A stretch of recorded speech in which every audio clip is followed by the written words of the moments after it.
You are now tuned in to the freshest, the dopest, the one and only www.diggingdaily.com. This is the Way Radio, broadcasting live from Northeast Los Angeles, live from HOTBOX Studios. And as always, we got special guests in studio, and today is no exception.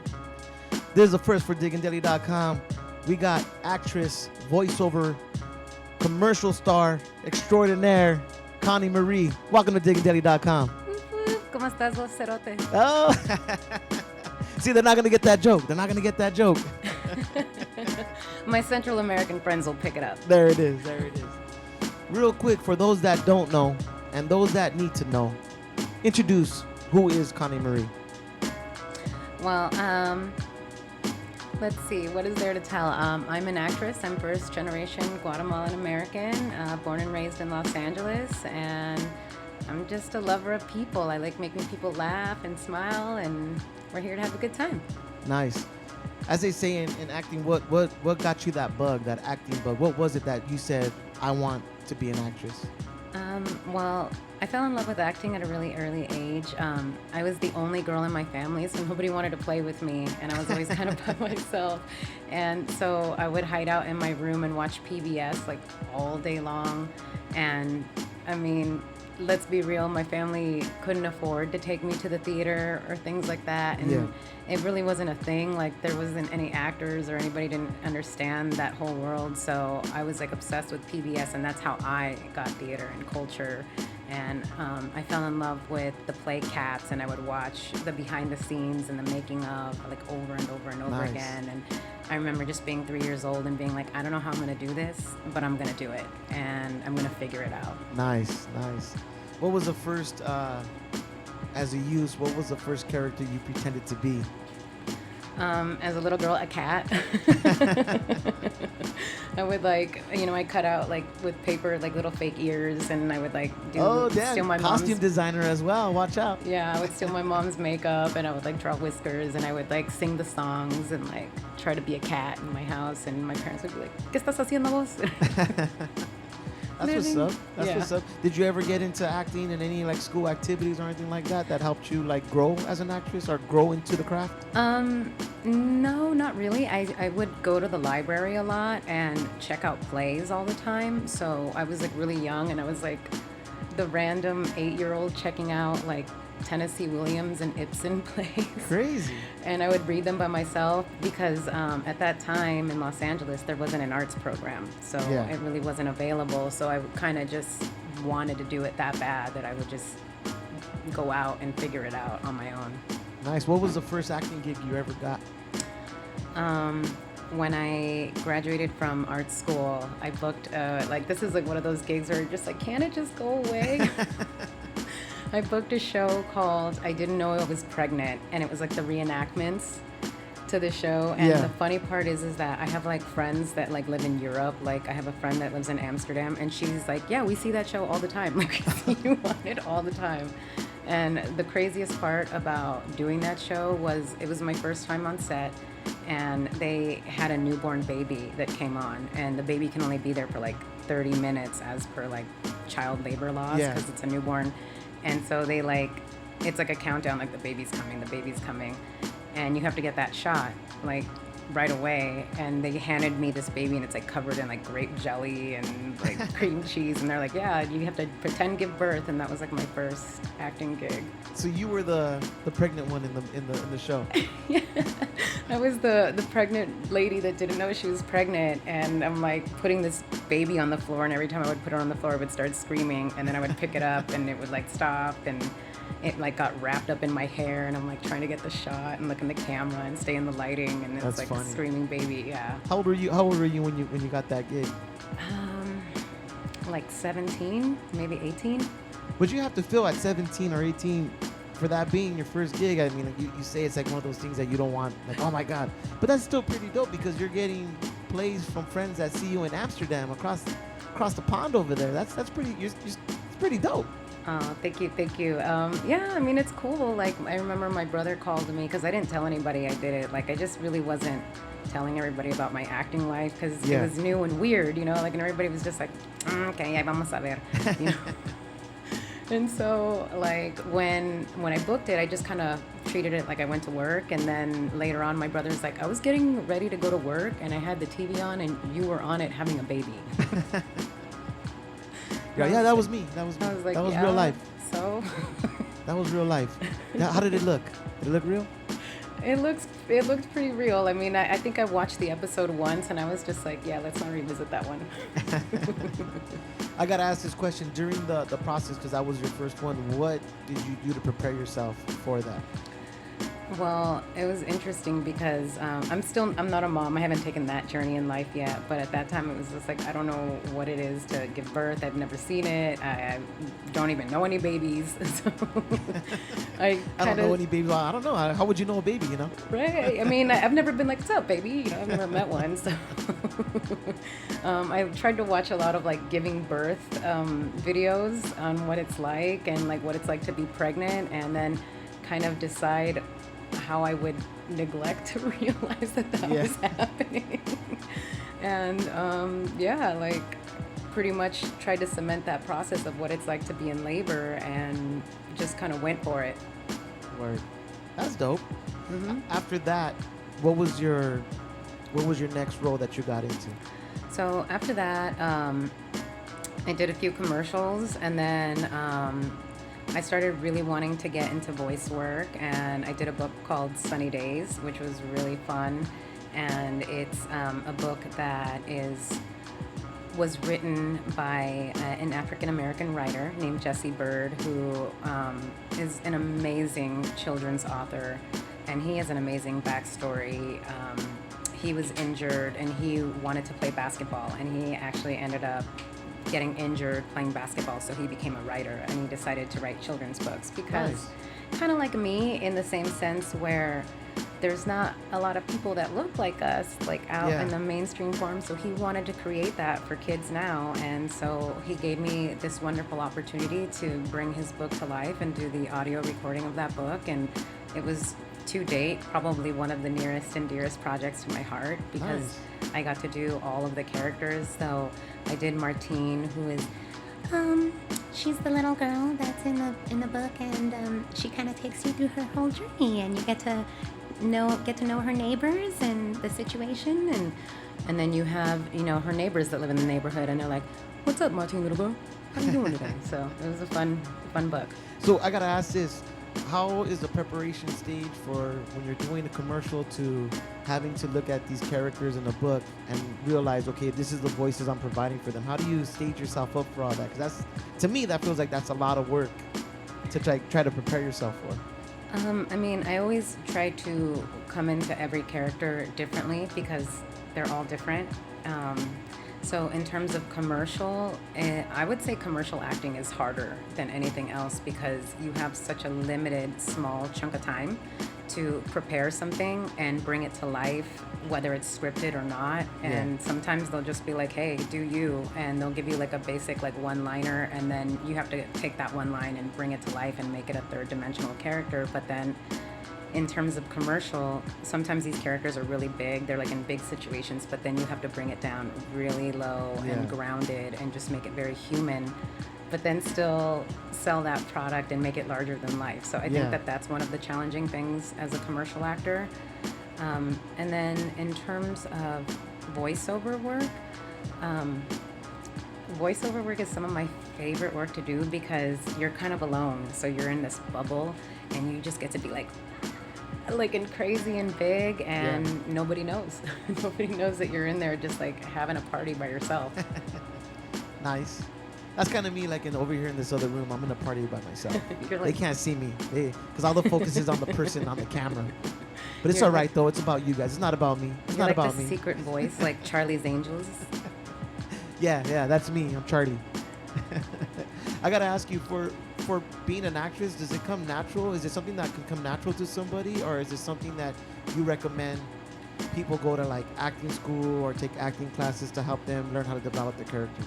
That's a great question. That's what we do right here at DIGGINDAILY.com. We ask the hardest, the greatest questions ever. Absolutely. I mean, nobody asks better questions. Thanks for showing Thank up. you. I think that some people are definitely born with like a talent that is inherently there. Yeah. Just some like kind of like singers or dancers, like some things can't be taught. And then definitely, I'm gonna definitely say that all actors have to train. Yeah. You can't just go into it thinking that you're amazing and it's gonna work, because the competition is so stiff and ferocious. Like, I would equate actors to machines, because you have to know your lighting, you have to know your camera angles, you have to, and this is just, we're talking camera, not even like the animal of like going Yeah. on stage and performing live, because that's a whole nother world that we're talking about. But That's crazy. I've never thought that when someone was acting, there was so many other elements you had to be prepared for. I thought it was know your lines and just know kind of, where the narration has you look as far as like the way the scene's set up. But I didn't know like making sure the lighting was good and you're playing with, that's a lot of stuff for an actor and actress to like really try to like it's get down. Yeah, it's like crazy. kind of like a juggling act, because it's like the lines are the first thing. Like, let's just say that's the foundation of the house. And once you have that, then you can really start to create and mold this person and hear them speak. But you're also letting them speak the way that the writer intended. Yeah. And then you get the director's vision. And then you add the elements of the wardrobe. And then, depending whether if you're on stage or if you're behind a camera, it completely changes, because one of the elements that I love about theater is that you can be really big, because you're playing to the people, like the cheap seats in the back. Yeah. But when you're on camera, it's just you and the camera, and it's that moment to connect with the camera and assuming whoever you're speaking to. So if there's multiple people in the shot, you're kind of changing your eye line and speaking to various people and creating them as you go along, unless Crazy. you're lucky and they're in the room. So Crazy. That's crazy. That's crazy. So you mentioned theater. You have performed in theater. I haven't done it in a long time, but I'm currently I really miss the theater, so Yeah. I'm writing a one-woman show right now. So that'll be a lot of fun, and I'm hoping to put that up next year. So hold on. There's other questions I want to ask about theater, but I want to know about your one-woman show. What's the narrative of the one-woman show? What can we expect from this one-woman show from Connie Marie? Well, it's gonna be kind of the first time that I open up like my heart to my audience and actually show the real side of my story and who I am and kind of what makes me tick and what's taken me from a little girl just growing up in LA and then where I am now. Word. Being that you're writing it and then you're acting it. When you're acting it in theater, is it possible to do the same scene differently nightly based off of the crowd? Absolutely. I mean, if you're not doing a different version of it every night, you're not doing it right. Really? Okay. Yeah. Good to know. Good to know. So I would say if you ever get to experience watching live theater and you go to the same show multiple times, it's always going to be a different show. Got it. Good to know. Yeah. Good to know. What was the biggest theater, or what was the best theater part you had? Oh, wow. Because I was in elementary school, I was a goat for the nativity. I love That was on that. stage, I wasn't on stage, I was in the church, but I was elevated a little bit. And you're like, man, I No, bless it thee." was a non-speaking role. I had to pretend I was a sheep and just stand there. And you didn't try to sneak a line in? Nah, like I couldn't. They didn't let me. My director, my kindergarten teacher was so mean. Why was she mean? Because I couldn't say nothing. I just had to sit. I couldn't even say bah. I couldn't say like nothing. I just had to be a sheep that was silent. Have you ever met a silent sheep before? Yeah, I've had it. That's why I didn't get into acting, because she ruined it for me. Oh, I'm not gonna man. put her name on blast. She But she was a wasn't nun. She was a supportive. nun. Oh, sister not having it. Yeah. But seriously, what was the role that was the most notable role for you that you enjoyed doing? I did a Tennessee Williams play, who is my favorite playwright. Yeah. And when I did this play, it was I was a plus size actress in those days, so I looked different, and it was written around that. And what I loved about this part is now in the era that we're living in, it's body positivity is so much more embraced. Yeah. And it's a beautiful movement that's happening right now. but it wasn't available when I was living that situation. Yeah. And that's kind of what my one woman show is going to be about, is you're going to see the growth of me accepting myself and being comfortable in my own skin. Nice. So it's going to be kind of a personal ride, and it's an interesting play. But this was one of those characters that really, for the first time, helped me feel comfortable in my own skin, because I was bullied a lot when I was growing up and kind of always told that I was ugly. And this was the first time that this character was, the way the director gave her to me was, I want you to make her like a Marilyn Monroe.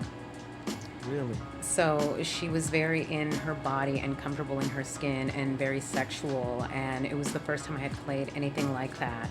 So I had to kind of, as a person, fight those demons and put myself aside and my own insecurities aside and say, today, for this play, for this character, I'm going to honor her and let her come to life with who she is. Yeah. So I watched a lot of old Hollywood movies and just fell in love with the way the women of that era carried themselves. And they had a certain grace and beauty to them and a sexuality without even trying.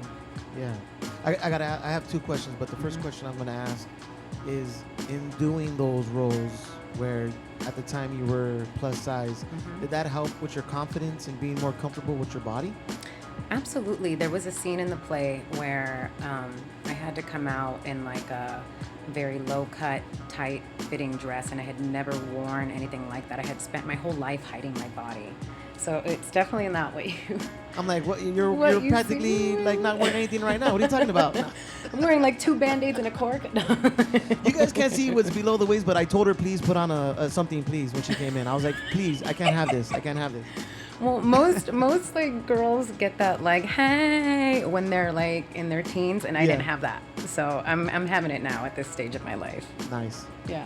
Congratulations on that. Oh, thank you so much. No worries. It's been fun, and it's interesting to have it when you're a little bit older, because like I think that as you get older, I don't give a crap switch flips. Yeah. And it's just kind of like, this is me. I'm here. Nice. Yeah. And then my second question was, do you feel that in acting you get typecast a lot? Oh, yes, absolutely. How do you break out of that? Or as an artist, how do you try to avoid being typecast as just a certain character? I think that you just have to put up your own work and just kind of let it be known that this is the kind of work you want to do. Right now I'm kind of in a mom box. Yeah. When I was heavier, I would play a lot of like the Latina downtrodden, like hard on her luck, chola roles. And it's kind of funny because it's like, well, I went to art school, like I know like classical theater, but hey, I'll be the what do you want? What do you mean, folks? Like, I'll be that girl. Why not? Yeah. I'm never gonna snub an acting job. Anytime I'm invited to be on set, I'm 100% filled with gratitude, because to be in this industry is an honor, and to have people actually want my art on camera or on stage, like, thank you. Yeah. So, I mean, yes. And then and to answer your question, I think that, that's kind of why I started making reels on Instagram, was because sometimes, you do get into like little slumps where you're not booking, or you're not booking things that you want to book. And it's just like, you know what? I'm going to make an 80s video today because that's what I wanted to do when I was a kid. Nice. Or I'm going to be Barbie today because I love Barbie, and who doesn't love Barbie? And I want to wear pink and be girly. So it just, you got to just kind of do you. Now, my follow-up question on that is, in doing that, when you're doing your reels on Instagram, is that something that directors really look at when they're trying to do like background on certain actors and actresses in the game? I'm not sure. I mean, I've heard different things. So I think right now we're living in the era, I like to think of it as like the wild, wild west. Yeah. Where it's like everything's on everything's changing so fast. So you're, for the first time, auditioning at home on self-tape. Or you can create your own stuff because before it was like kind of like you're asking for permission to perform. Like, can I please be on camera? And Yeah. now it's just like you have a camera on your phone, you can do whatever you want. And when I first started making like reels and things like that, I thought nobody was watching. And then you go into auditions, and I've had casting directors just be like, I saw your reel and that was funny. And you're like, embarrassing. Yo, wait, you really did see that? It was a joke. It was a joke. Yeah, like, so it's just like, I mean, I've heard nothing but good things. I haven't heard anything bad yet, so let's, please, Diosito, keep it that way. I gotta ask you, this is a serious question. Do you feel that Latinos, Chicanos, we get enough of a presence on TV, movies, for roles that are more than just typecast characters? I love that question.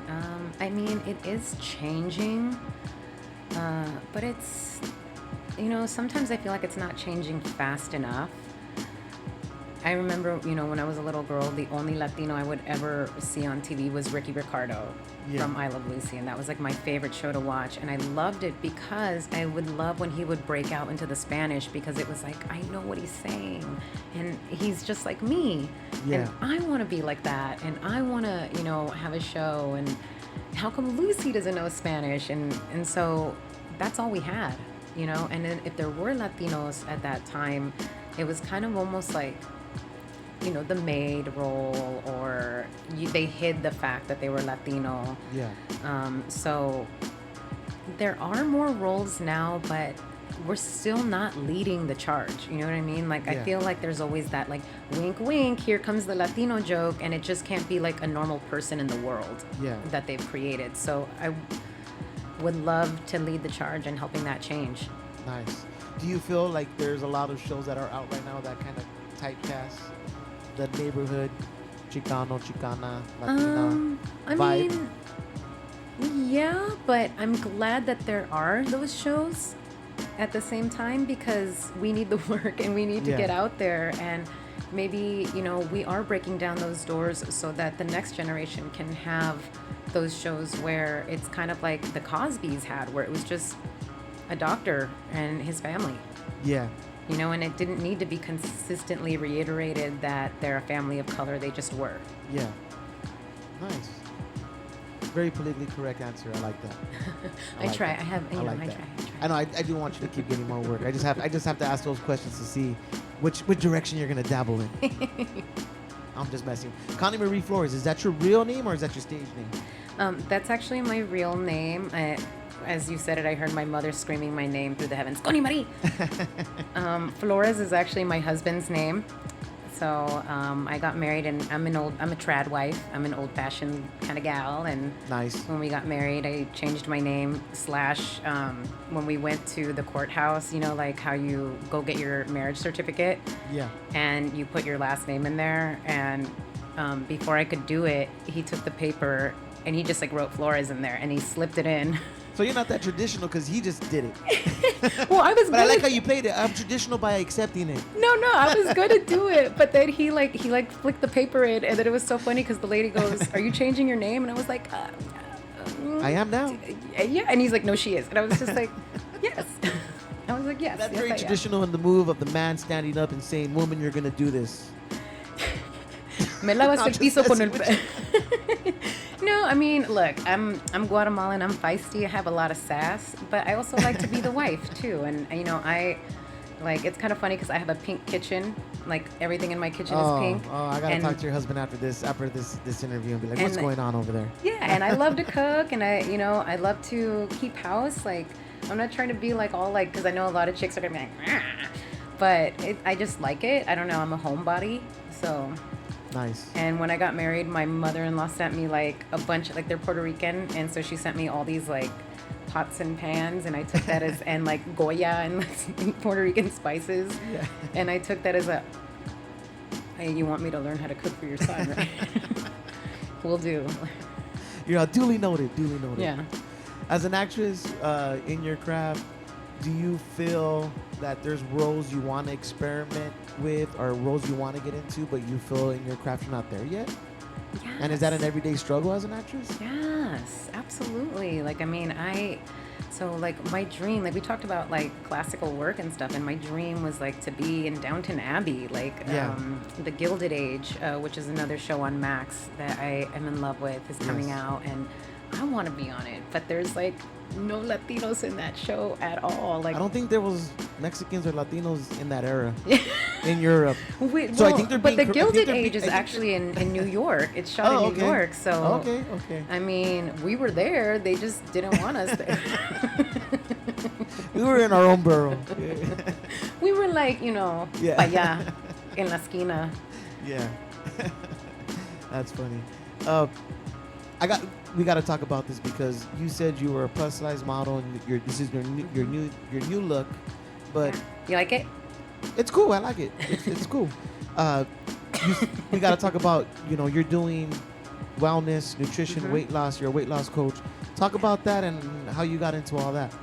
So I had like a really long-term injury that happened, and it kind of put my whole life on pause for like 3+ years.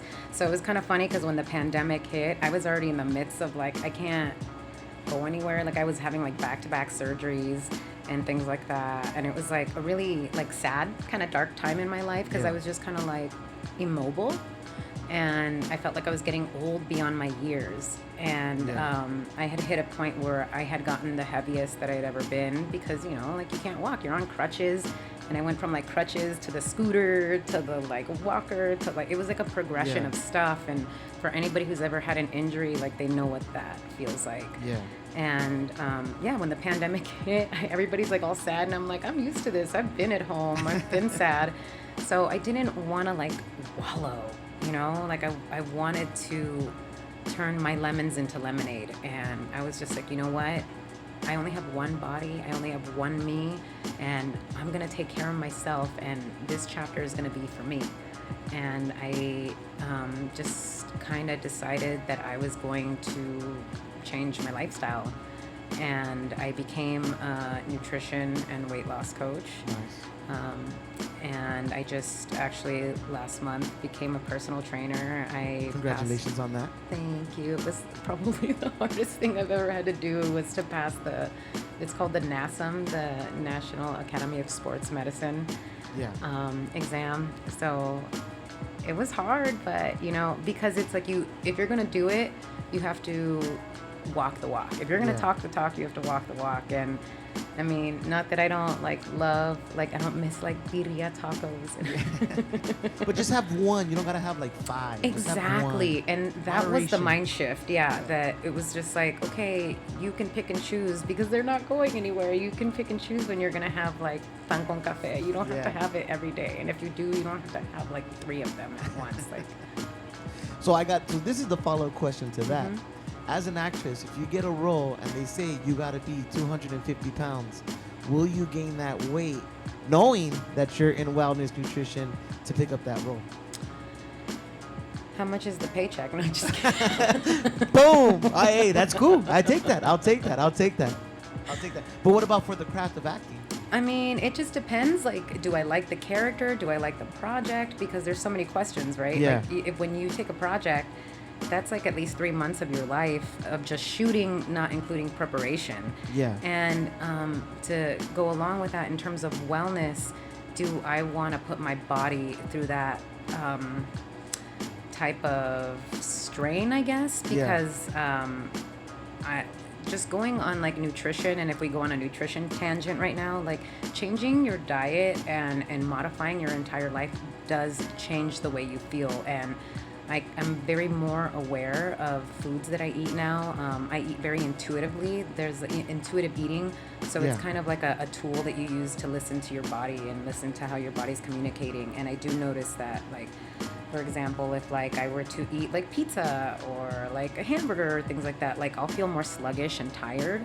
And so if you're talking about gaining like 200, what did you say, 250 pounds? You gotta be 250. I mean, that's going to be adding 100+ pounds to my frame, and the wear and tear on my joints, I'm gonna have to call my agent and negotiate like something for that. Word up, word up. Hey, that's a very honest question. But you know what? The thing that popped into my mind was like, okay, you mentioned all these other elements as an actress that have to be involved in making that decision. Do I like the role? Is it something that I want? Is it gonna fit? It's like you don't. Me as someone who just watches a movie or watches TV, I've never in my mind thought that this actor or actress on TV had to incorporate all those things to take that role. I always just assumed that it was a role that was offered to them that they wanted and they did it. But that for me, I learned something new today. Thank you. No problem. And yeah, I mean, there's a reason why it's considered an art form, right? Yeah. Because it's like these people are, I mean, actors are truly, I like to think you build an actor from the ground up. So you're walking in somebody else's shoes and you're Right. bringing that other person to life. So, you know, as soon as I step out of that character, I'm me again. But while I'm in that character and I'm in those shoes, it's a whole nother person. And that person may be respected. Sometimes you're going to like them. Sometimes you're not going to like them. But Yeah. you should like them, or you should find reasons to like them, because as human beings, we don't hate ourselves. I mean, we might hate ourselves, but you can't walk into a character not liking certain facets of them, because then you're not going to really do them justice. Interesting. Has there ever been a character role that you played that outside of filming you still maintain that character in real life? Yeah, lots of them. Is it hard to like separate when you're like I would see it as if you're being if you're an actor and you're playing a role and you have to like, if you really want to be that person on role, like it's kind of hard to turn it off, right? Yeah, I mean, I would say if you're doing like a character for a really long time, yeah, like they kind of get stuck on you a little bit and you have Yeah. to just be like, dude, go away. I'm like, you know, making dinner over here. Baise. Yeah. Nice. Has there ever been a character, or has there ever been a time where you've caught yourself acting a certain way and being like, whoa, that's not me, that's someone I portrayed in the past? Kind of, but like I really like to, I don't know, if like my mind, like if you could go and open up my brain, like I like to put them in their box and be like, okay, you go home now, like get out of here because you don't belong. And you know, I don't want to be like mean to people or like weird, or although I mean, if I'm doing like something comedic, I don't mind if they stay, they're kind of fun. Yeah. But if it's like someone who's a little bit more aggressive, or I don't know, I don't really like dig their vibe, like no, Yeah. they gotta go home, like they pack your bags, go. Interesting. Wow, that's very interesting. Very interesting. You gotta kind of be like bipolar to be an actor and actress, just to be able to play all those certain roles. Like I don't know, like you can't be normal, right? Like honestly, like I don't know, like I mean, because you're there's pretending like to be. It depending on how often you're getting booked, you gotta pretend to be someone different every time. Yeah. Like it's kind of like I don't know, like is it hard? I don't know. It's like yeah, you gotta. It's I don't know, hard. It's crazy. hard. I mean, yeah, it is hard because a lot of actors really love to study psychology. And, Yeah.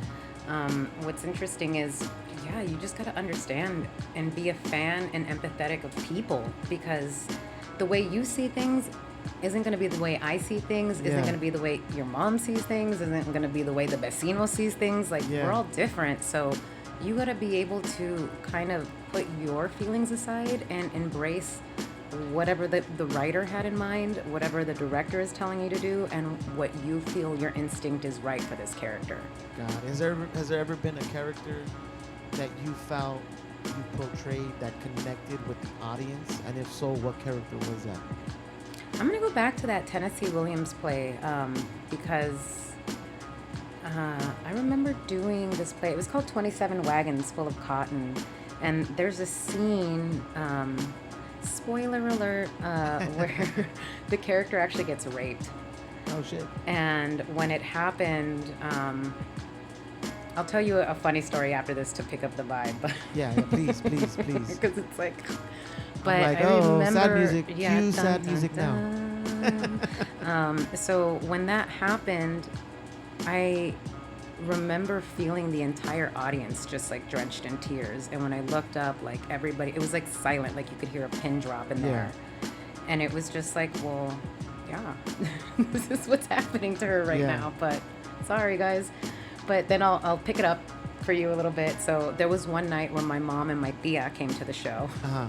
Oh shit. Latina mom and tia in the There was audience. a chancla thrown on the stage. And like it's like super quiet. You could hear a pin drop, and then you just hear, "Mija, no, pégale, mija, corre, corre!" And you're just like, "Oh my god, I'm never inviting you guys anywhere." Yeah, mom, it's acting, mom, it's acting, it's acting. And they were like, "Yo quería que le pegaras ese hijo de la gran puta." So I know that you do work with different platforms. What kind of stuff do you do for like platforms? And what platforms are you involved with? I am on Instagram, I'm on TikTok, and I'm on Facebook. And you can catch me at Connie Marie Flores, same name across the board on all three. And I do reels. I try to do one every day, but it's a little hard. Yeah. Do you feel like in today's day and age, social media, I know you say you try to do one every day, but that's important to maintain some kind of presence? You know what? I think so now. I mean, I fought social media for a really long time. Yeah. Because I think, like we talked about, I'm kind of a little vintage at heart and old school and maybe stuck in another era of time, I feel. But I mean, that's today's world. It's all online. And I had so many people just be like, you need a social media. So I started one like a year and a half ago, I want to say. And I was like, all right, well, let's make people laugh. And it kind of turned into its own little thing. So I don't know, I guess so. Okay. I mean, I'm here today saying hi to you guys, and we met there. So yeah, maybe. Yeah, true. Big ups to Boxer on social networking stalking nothing. Playing Boxer, I'm playing Boxer. He's like, who's this that popped up in my reels? I gotta ask. So you are not just on commercials, doing voiceovers, staging, and you're also involved in the screen, but you're actually on HBO Max, or which is now considered Max. You actually were on 2 shows on Max. Well, I did a short film that was a Ridley Scott production, and it was directed by Julian Acosta, who's a wonderful director. I loved working with him, and what I loved about that short is that it was an all Latina cast, and I got to meet some beautiful, amazing actresses, and Vera Montenegro from Blood In, Blood Out was actually in it, and she played my mom, which was really cool. What was the name of it? So people, if they're listening right now and they want to check it out. It's called What, Bitch? And I get my ass beat pretty bad in that movie, so. Was it hard to pretend to get your ass kicked? Yes. She's like, yes. Yes. I was hurting.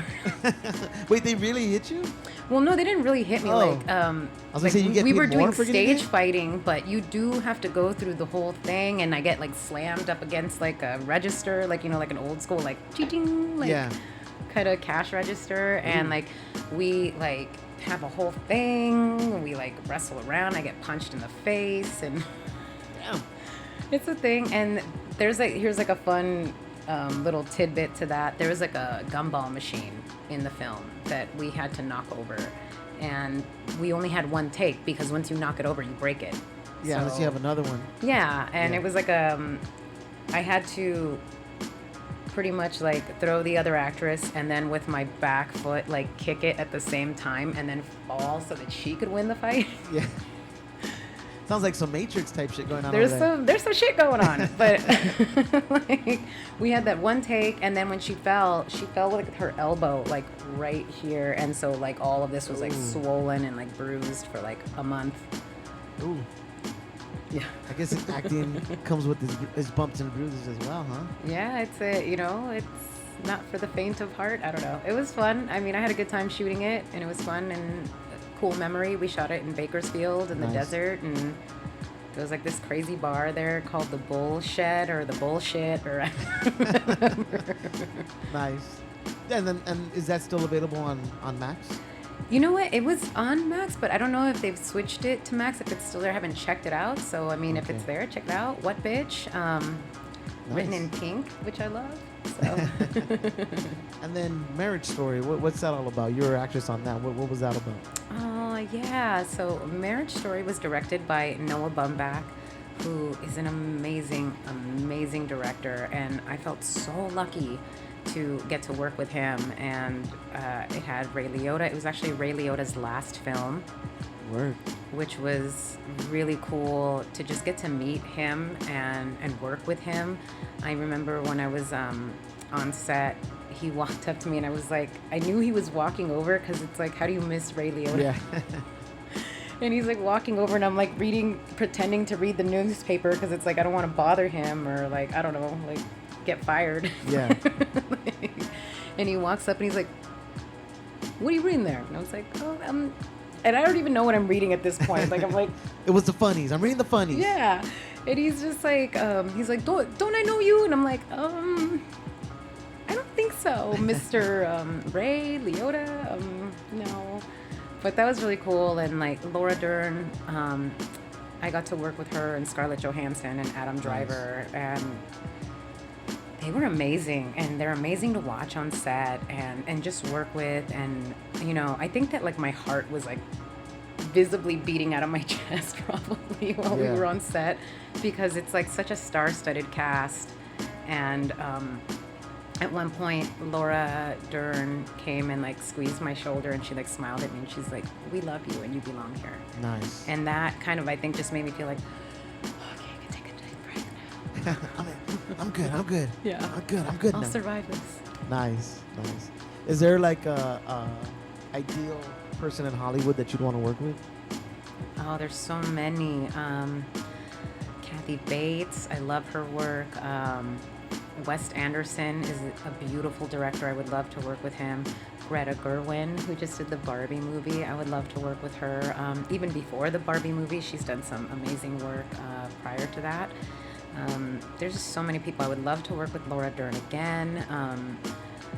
Meryl Streep, Martin Scorsese. I mean, I have like the longest list. One of my teachers, who was actually my screenwriting teacher, is a beautiful director now. She directed The Mayans. She's directing other projects now. Her name is Rachel Goldberg. Shout out to her. Love what she's done, and I just can't believe that she was my teacher and now she's doing that. So Nice. That's really cool. And you know, just other people that I've like worked with in the industry, and you're watching everybody's career. We all started at the same time, and you're watching everybody's career blossom and grow. It's like, it's so cool. Nice. So this is another hard-hitting question. Would you be in a blockbuster movie, or would you rather be on a syndicated TV show that gets multiple seasons aired? A syndicated TV show. Really? Yeah. Really? Why? Yeah. Because I miss, like, well, I don't know. Like, I love TV. Yeah. I love TV, and I feel like those characters are fun because they never really get developed until like the third season. And that's when the actors just like, they know these characters inside and out. And that's when they're like rolling and like, you know this person so well. So like to have 3 seasons or more with the same person and to just develop them and flesh them out that well, I mean, I love the idea of that. Nice.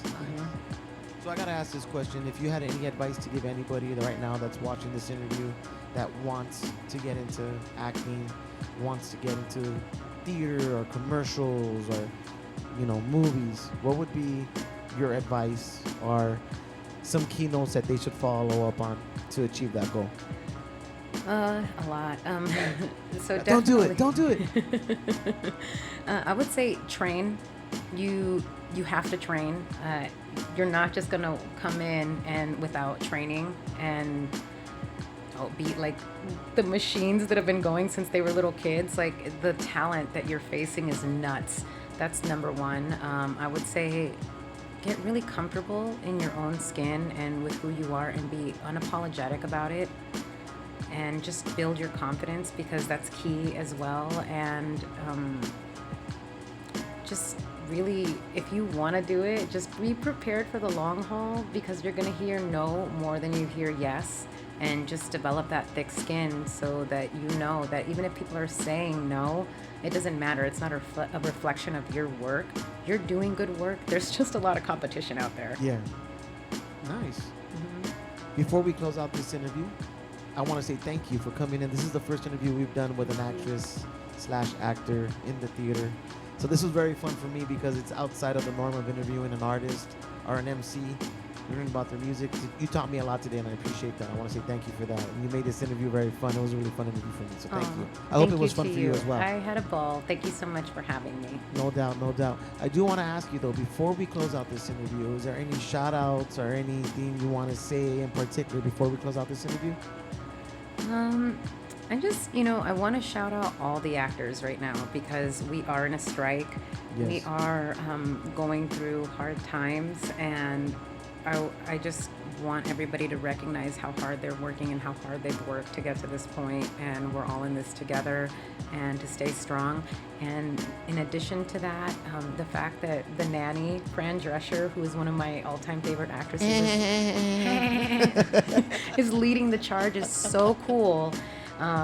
Thank you for that, and thank you for having respect enough for all of us Nice. to lead that charge. So stay strong, my fellow actors. We got this. I like how you picked up on the laugh. that was my Fran Drescher laugh I could come out with. I want to wish you nothing but success in this Thank industry. you. I hope you blow up. I hope you achieve everything you're looking to do. I hope you achieve your one-woman show and you get sellout shows every day that you're performing it. I hope you get more than just commercials. I hope you succeed and you become that seasoned actress that comes out on all these TV shows and all the movies. And I want to say thank you for coming and blessing DIGGINDAILY.com with something that was new to us. And thank you so much, Connie Marie. Thank you. We appreciate that. And I with that, appreciate you. no doubt. And with that being said, you have tuned in to another dope-ass episode of This Is The Way Radio, broadcasting live from Northeast Los Angeles, live from HOTBOX Studios. And as always, we have the dopest, freshest talent that comes to our station. And today we had the pleasure of interviewing Connie Marie. Make sure you guys check her out on Instagram. Check out her reels at Connie Marie Flores, right? Yeah, Connie Marie Flores. Make sure you check her out on Instagram at TikTok. Connie Marie Flores. Make sure you guys add her. Make sure you let her know you saw her here on DIGGINDAILY.com. Make sure you check out all of her TV shows. Make sure you check out her when she comes out with her one-woman show. Just support our people. This is our gente right here, and we got to make sure that as someone that reflects us in our culture, we want more of a presence in any scene. We got to make sure that we support our people in the scene. And I want to say thank you for being that person for us in the actress world. So thank you so much. Thank you, and thank you for your support. Best No of doubt. luck to all of you guys. No doubt. Thank you so much. And with that, don't forget to check us out every Friday or add us on YouTube. Subscribe, hit the like page, all that good stuff. DIGGINDAILY.LA. Add us on Instagram at DIGGINDAILY, LA HOTBOX Studios. And with that, you have tuned in to another dope episode of This Is The Way Radio. Peace.